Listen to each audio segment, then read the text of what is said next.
एक बार ना दो शख्स काम कर रहे थे। काम क्या कर रहे थे कि एक शख्स खड्डा खोदता, दूसरा को उसमें मिट्टी डाल देता। एक खड्डा खोदता, दूसरा को भर देता।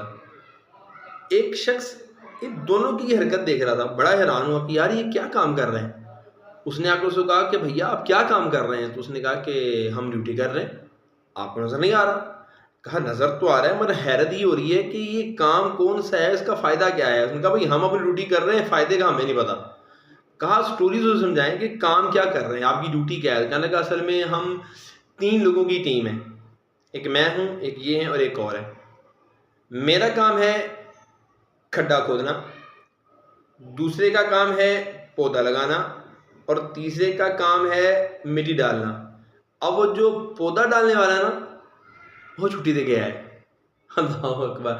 अब कहने का वो चूंकि छुट्टी पे है तो हम दोनों अपनी अपनी ड्यूटी पूरी कर रहे हैं, हम अपना अपना काम कर रहे हैं। इसे